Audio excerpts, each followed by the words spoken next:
Hi guys, hope you are all have fine. আৰু হা আপুনি যদি চেনেলটো ছাবস্ক্ৰাইব কৰা নাই, ছাবস্ক্ৰাইব দা পাৰ্থ অলৰাইট। অ'কে তো সকলোৱে এই নিউজটো নিশ্চয় পালে 7 অক্টোবৰৰ পৰা অসম আৰক্ষীৰ বিভিন্ন পৰ্যায়ত 5,000 পদত নিযুক্তিৰ বাবে বিজ্ঞাপন প্ৰকাশ পাব। অ'কে চোৱা কোনবোৰ পদত কিমান পোষ্ট আছে সেই বিষয়ে উল্লেখ কৰা হোৱা নাই, হয়তো বিজ্ঞাপনৰ লগত হিয়াৰ উল্লেখ কৰি দিব। কাৰণ আজিৰ নিউজটোত প্ৰকাশ হৈছে অসম আৰক্ষীৰ বিভিন্ন পৰ্যায়ত 5,000 পদ। এই 5,000 পদত হয়তো SI কনিষ্টেবল পোষ্ট থাকিব পাৰে।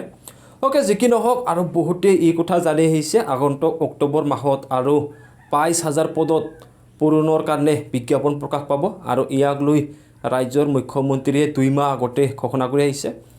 আৰু এই 22,000 পদত কেনেধৰণৰ পদৰ কাৰণে নিযুক্তি দিব তাৰো স্পষ্টকৰণ হোৱা নাই। অনুমান কৰিব পাৰি তৃতীয় চতুৰ্থ বৰ্গ হিচাপত হয়তো বিজ্ঞাপন প্ৰকাশ পাব। ৱেল আপুনি যদি চৰকাৰী চাকৰি তাৰ আশাত আছে, কিছু পঢ়া শুনা লৈ পৰিস্থিতি চলাক, নিশ্চয় চান্স লাভ উঠাব পাৰিব।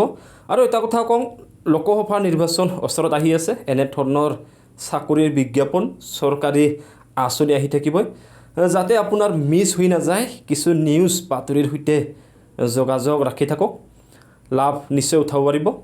এই ছুটি ভিডিঅ'টো মই এইখিনিতে শেষ কৰিম। থেংক ইউ ফৰ ৱাচিং, হেভ এ গুড ডে।